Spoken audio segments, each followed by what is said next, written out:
नमस्कार. जय विंजेश्वर मित्रांनो, संदीप कांबळे ऑफिशियल या यूट्यूब चॅनलमध्ये आपलं मनापासून स्वागत. आजच्या व्हिडिओच्या माध्यमातून शिक्षक भरतीच्या अनुषंगाने अतिशय महत्त्वाची अशी माहिती बघणार आहोत.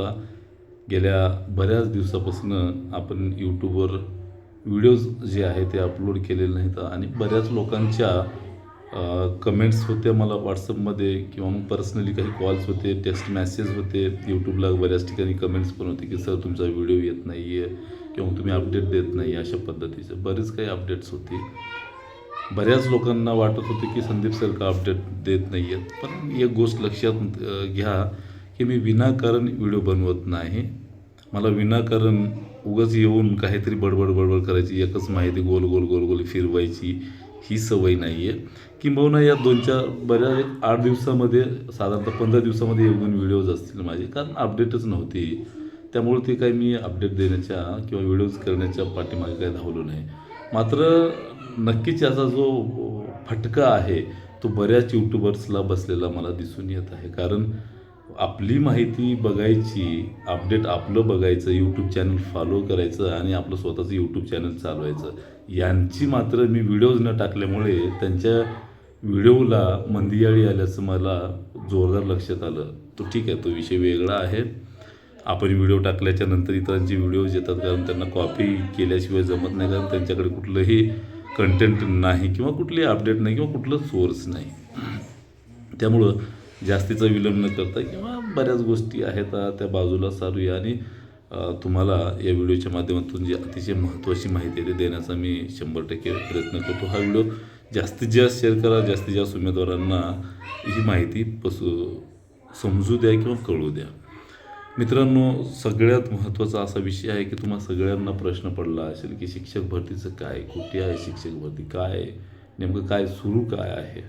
तर गुड न्यूज एक अशी आहे मित्रांनो की हे सगळं सुरू असताना शिक्षक भरतीचा विषय, त्याच्यामध्ये इतर मागास जी काही बहुजन कल्याण आहे त्याच्या अंतर्गतच्या विजा भजच्या ज्या जागा आहेत, आश्रमशाळेचा अनुदानित विना अनुदानितच्या शाळा, मग ते निवासी आश्रमशाळा असो, निवासी नाही आश्रमशाळा तिथल्या, आणि विद्यानिकेतनच्या ज्या शाळा आहेत, आता तिथली एक खूप मोठी महत्त्वाची अशी VC पार पडली. याच्यापूर्वी एक शासन निर्णय निर्गमित झालेला होता आणि त्यानंतर एक VC त्या ठिकाणी घेण्यात आली आणि त्या VCच्या माध्यमातून जे उपसंचालक आहेत, संचालक आहेत, प्रादेशिक संचालक आहेत, त्यांना मोठ्या प्रमाणामध्ये सूचना देण्यात आल्या आहेत आणि तसं एक जे काही पत्रक जे आहे ते सुद्धा निर्गमित झालेलं आहे. कशा पद्धतीनं ज्या जाहिराती व्हेरीफाय करायच्या असतात आणि कशा पद्धतीनं त्या जागा युजर ID कशा पद्धतीनं ते क्रिएट करून त्याचं अपलोड करायचं असतं, या संदर्भामध्ये त्या शिक्षक भरतीच्या अनुषंगाने जे आहे ते त्या ठिकाणी त्यांना चांगल्या पद्धतीनं किंवा जाहिराती तयार कशा करायच्या, कशा पद्धतीनं त्याची प्रोसेस फॉलो करायची, या अनुषंगाने एक VC झाली आणि त्यानंतर एक पत्र जे आहे ते निर्गमित करण्यात आलेलं आहे. आता याच्याने मित्रांनो, एक तर दुर्लक्षित घटकातील मुलांना 100% भावी शिक्षक जे उच्च गुणवत्ताधारक आहेत, पात्रताधारक आहेत, त्यांच्यामुळे त्यांना नक्कीच न्याय मिळणार आहे. मग स्थलांतरित कामगार होते जे की ऊसतोड कामगार, त्यांच्या मुलींना त्या ठिकाणी चांगलं शिक्षण मिळणार आहे आणि त्या शाळेला नक्कीच, त्या ज्या आश्रमशाळा आहेत त्या शाळेला नक्कीच शिक्षक भरतीसुद्धा त्या ठिकाणी होणार आहे. त्या शाळेला चांगले शिक्षक मिळणार आहेत. या अर्थातच त्या ठिकाणी मोठ्या प्रमाणात शिक्षक भरती होत असल्याकारणाने नक्कीच उमेदवारांनासुद्धा आता इथून न्याय मिळणार आहे आणि पवित्र पोर्टलच्या माध्यमातून या विभागामध्ये जे आहे ते आता इथून कालांतराने दरवर्षी जी भरती प्रक्रिया आहे तर त्या विभागामध्ये होणार आहे. सोबतच जे काही शिक्षण सेवकांच्या बाबतीत मंत्रालय स्तरावरील अधिकाऱ्यांची चर्चा केल्याच्यानंतर 1-2 दिवसापूर्वी अशा गोष्टी समोर आल्या की शिक्षण सेवकांसाठी खूप मोठी एक गुड न्यूज आहे आणि जे काही शिक्षण सेवकांचं जी काही कोर्टामध्ये याचिका सुरू आहे त्याची पुढील तारीख कदाचित पडेल, कारण वेळेअभावी काल त्या ठिकाणी परवाच्या दिवशी सुनावणी झालेली नाही, तर त्याची नक्कीच तारीख पडेल. तेव्हा बऱ्याच गोष्टी तुम्हाला स्पष्ट झालेल्या दिसतील की शिक्षण सेवकासाठी 100% सांगतो तुम्हाला, मंत्रालय स्तरावरील वरिष्ठ अधिकाऱ्यांची चर्चा केल्याच्या नंतर त्यांची पण VC झालेली, त्या संदर्भामध्ये चर्चा झालेली वरिष्ठ अधिकाऱ्यांची की शिक्षण सेवकांचा जो कालावधी आहे तो 3 वर्षाच्या ऐवजी आता 1 वर्षाचा होणार आहे. जवळपास 99.99% हे निश्चित झालेलं आहे. त्यामुळे शिक्षण सेवकांना खूप चांगले दिवस येणार आहेत. शिक्षण सेवकांचा जोड कालावधी जो आहे तो पकडण्यात येणार आहे आणि शिक्षण सेवकांचं त्या ठिकाणी कालावधी जो आहे तो 100% जवळ 99% जवळपास त्या ठिकाणी 3 वर्षाच्या ऐवजी आता 1 वर्ष केले जाणार आहे. तर हे नक्कीच शिक्षण सेवकांसाठी खूप चांगली गोष्ट आहे. सोबतच TETच्या संदर्भात 1 सप्टेंबरला त्या ठिकाणी जे काही सुप्रीम कोर्टाचा शिक्षकांना TET बंधनकारक करण्याचा निर्णय आलेला होता आणि पदोन्नती असो किंवा शिक्षक असो या सगळ्यांना त्या ठिकाणी TET किंवा CTET पात्रता परीक्षा जी आहे ते बंधनकारक करण्याचा निर्णय झालेला आहे आणि त्याच्यावर एक चॅलेंज म्हणून त्या निर्णयाला रिव्ह्यू पिटिशन्स त्या ठिकाणी केलेली आहे. परवाच्या दिवशी त्या अनुषंगाने सुप्रीम कोर्टामध्ये त्या बाबतीत जे आहे तो युक्तिवाद झालेला आहे. रिव्ह्यू पिटिशन्सवर जे आहे ते सुनावणी झालेली आहे, मात्र अद्याप कुठलाही निर्णय झालेला नाही आणि निर्णय त्याचा रिव्ह्यू पिटिशनचा काय होईल ते माहिती नाही. पण शिक्षकांना तुर्तास सध्या तरी शिक्षक पात्रता परीक्षा जी आहे ते बंधनकारक केलेली आहे आणि रिव्ह्यू पिटिशनचा जो निकाल आहे तो यथावकाश त्या ठिकाणी सुप्रीम कोर्टामध्ये कळेलच आपल्याला. मात्र त्याच्यावर केवळ सुनावणी झाली आणि त्या ठिकाणी जी काही मतं आहेत ती नोंदवली गेलेली आहेत. युक्तिवाद जो आहे तो नोंदवला गेलेला आहे.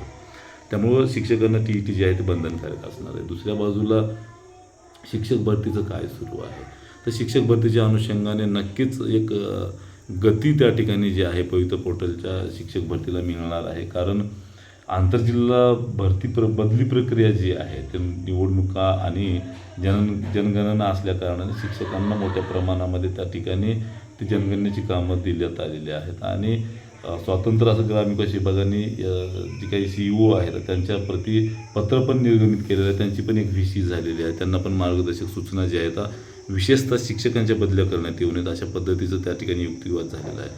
मात्र त्या ठिकाणी जरी बदल्या करण्यात येऊ नयेत असं झालं असलं तरी जिल्हाअंतर्गत बदल्याच्या ऐवजी आंतरजिल्हा बदल्याही होऊ शकतात, हे पण टाळता येत नाही. कारण त्या ठिकाणी त्यांच्या कार्यमुक्ती जी आहे ते नंतर केली जाऊ शकते आणि बदल्या पण होऊ शकतात असंही त्याच्यातला एक मार्ग निघू शकतो. कारण तशा पद्धतीनं पण एक गट जो आहे तो मागण्या करतो आहे. आणि दुसरीकडे रोस्टर्सचे कामं जर गतिशील झाले, रोस्टर जर प्रमाणित झालं, मोठ्या प्रमाणामध्ये मावकडून रोस्टर तपासणी करून झालं तर 100% नक्कीच शिक्षक भरतीची जाहिरात जी आहे ते पुढील काही कालावधीमध्ये तुम्हाला बघायला दिसणार आहे. काही कालावधीमध्ये म्हणजे साधारणतः बराच वेळ आहे. पण त्या तुलनेमध्ये पूर्वी जे मी सांगत होतो की शिक्षक भरतीला विलंब होतो आहे तर त्याच्यामध्ये आंतरजिल्हा बदलीचा विषय होता. त्याला जर स्थगिती मिळाली किंवा मग तर नक्कीच जे आहे ते भरती प्रक्रियेला थोडीफार गती येऊ शकते. मात्र हे सगळं सुरू असताना फुकट काहीच मिळणार नाही. या सगळ्या गोष्टी पारदर्शक असताना, गतिशील असताना सुद्धा त्याला बरेच ब्रेकर येत असतात.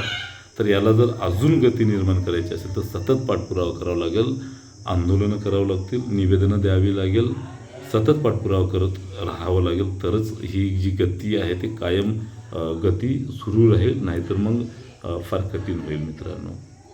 आणि दुसऱ्या बाजूला समाज कल्याणच्या ज्या जागा आहेत त्या कशा पवित्र पोर्टलला येतील या अनुषंगाने जोरदार आपला पाठपुरावा सुरू आहे.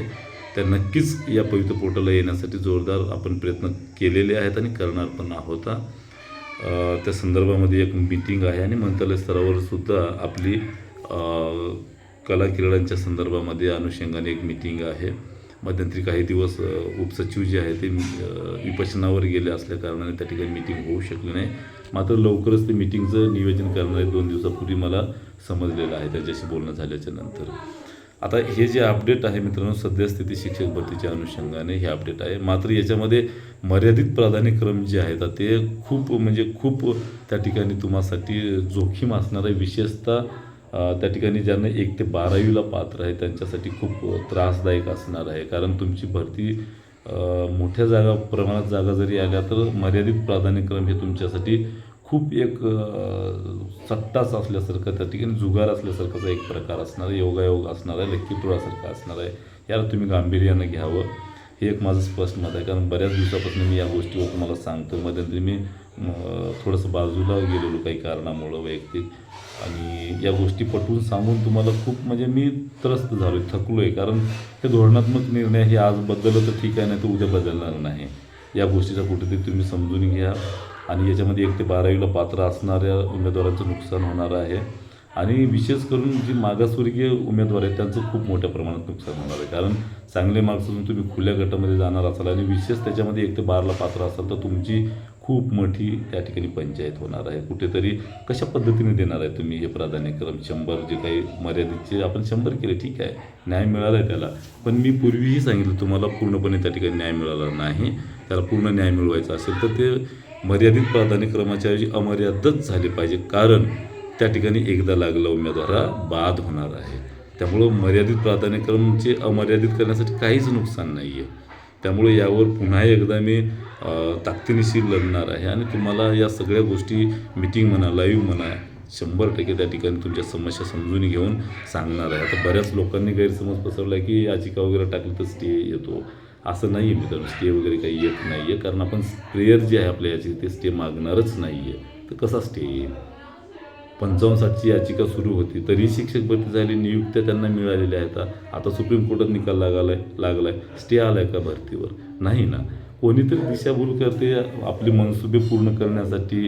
कमर्शियल लोक मनसुबे त्या ठिकाणी पूर्ण करण्यासाठी गैरसमज पसरवतात आणि त्याच्यामध्ये त्या ट्रॅपमध्ये तुम्ही फसता आणि गैरसमज करून विनाकारण चांगलं काम करण्याला तुम्ही बदनाम करण्याचा प्रयत्न करता. कारण एक तर तुमच्याकडे ती कुवत नाही समजून घेण्याची, एक तर तुम्ही त्या गोष्टी गांभीर्य समजून घेत नाही आणि कोणतरी सांगते वरवरचं आणि त्यांना काही देणं घेणंही नाही, कारण त्यांना लागायचंही नसते. केवळ तुम्हाला संभ्रमित करायचं.